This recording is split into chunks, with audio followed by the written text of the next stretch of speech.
मेरा नाम आर्यन है और मैं एक ट्रक ड्राइवर हूँ।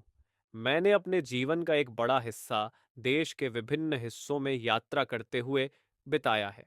मेरी कहानी में मैं एक सामान्य रात में एक असाधारण और भयावह अनुभव का सामना करता हूँ।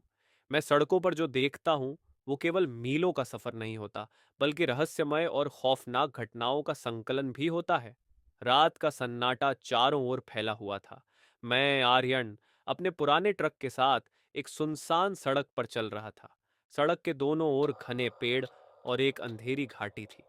मुझे जान था कि इस तरह की रातें कभी-कभी कितनी खौफनाक हो सकती हैं। मेरी पत्नी सीमा घर पर अकेली थी और मुझे उसके बारे में सोचते हुए सड़क पर यात्रा करने में हमेशा डर लगता था। उस रात मैं एक भारी लोड के साथ दिल्ली से चंडीगढ़ की ओर जा रहा था। जैसे ही मैं अपनी गाड़ी चला रहा था, अचानक मुझे एक रहस्यमय छाया सड़क पर दिखाई दी।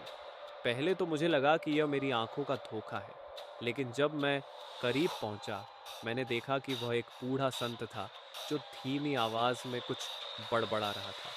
उसके चेहरे पर एक अजीब सी उदासी थी और वह मुझे देखकर मुस्कुराया। तुम्हें इस रात का सफर नहीं करना चाहिए बेटा, उसने कहा। सड़क पर छाया है। मैंने उसकी बात को अनसुना कर दिया और अपनी गाड़ी आगे बढ़ाई। मुझे उसके शब्दों पर विश्वास नहीं हुआ, लेकिन जैसे जैसे मैं आगे बढ़ा, मुझे एक अजीब सा एहसास हुआ कि कुछ गलत हो रहा है। रात के करीब 2 बजे थे जब मेरा ट्रक अचानक रुक गया। मैंने कई बार इंजन को स्टार्ट करने की कोशिश की, लेकिन वह नाकाम रहा। मेरी घबराहट बढ़ने लगी। बाहर की तरफ देखने पर मुझे वही बूढ़ा संत फिर से नजर आया। वह मुझे देख रहा था। उसकी आंखें चमक रही थीं, लेकिन उसके चेहरे पर एक अजीब सी शांति थी। तुम्हें यहाँ रहना नहीं चाहिए, उसने कहा। यहाँ कुछ बुरा हुआ है, लोग यहाँ खो जाते हैं। मेरे दिल में डर का साया गहराने लगा। अचानक मैंने देखा कि मेरी ट्रक की खिड़की के पास कोई महिला खड़ी है। उसकी आंखें खाली थीं और उसके चेहरे पर एक दर्द भरी मुस्कान थी।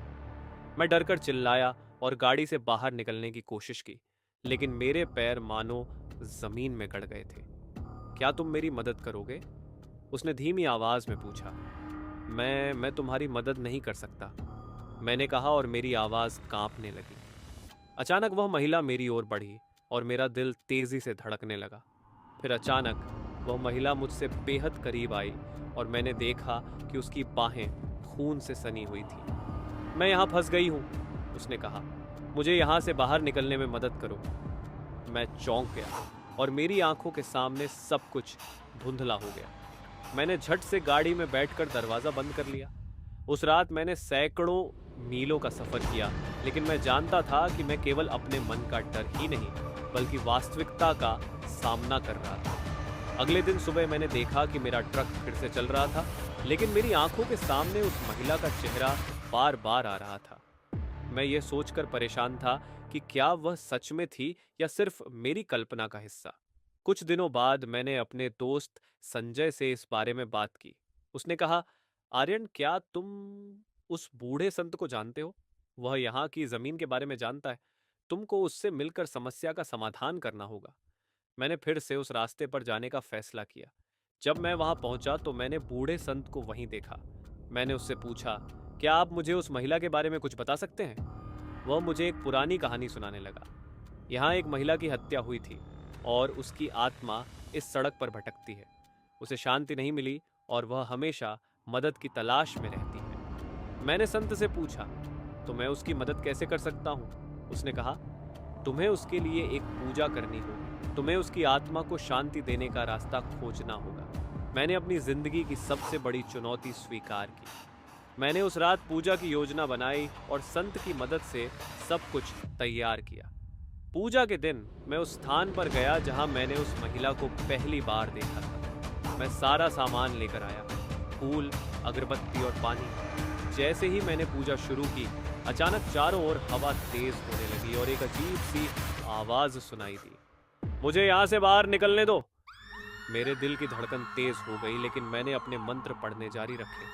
तभी जैसे ही मैंने अंतिम मंत्र का उच्चारण किया, वह महिला की आत्मा मेरे सामने प्रकट हुई। धन्यवाद, उसने कहा। अब मुझे शांति मिलेगी। मेरे दिल में एक अजीब सा सुकून था और जैसे ही उसने कहा, वह धीरे धीरे गायब हो गई। मेरी आंखों में आंसू थे, लेकिन ये आंसू खुशी के थे। जब मैंने घर लौटने के बाद सीमा से इस घटना के बारे में बताया, तो उसने मुझसे कहा, तुमने जो किया वो बहादुरी का काम था। अब हम उस डर को अपने दिलों से निकाल सकते हैं। इस घटना के बाद मैंने सीखा कि कभी-कभी हमें अपनी डर को पार करना होता है। हम जो सोचते हैं वो हमेशा सही नहीं होता। कभी-कभी भूतों की कहानियां सच्ची होती हैं और हमारी मदद करने के लिए उन्हें सुकून की आवश्यकता होती है। आपकी रात की यात्रा कभी खत्म नहीं होती, लेकिन याद रखिए, हमें हमेशा अपने डर का सामना करना चाहिए। तो दोस्तों, अगर आपको हमारी कहानियाँ पसंद आई, तो कृपया इस वीडियो को लाइक करें, अपने दोस्तों के साथ शेयर करें और हमारे चैनल को सब्सक्राइब करना न भूलें। इससे हमें प्रेरणा मिलेगी और हम और भी शानदार कहानियाँ आपके लिए लाएंगे।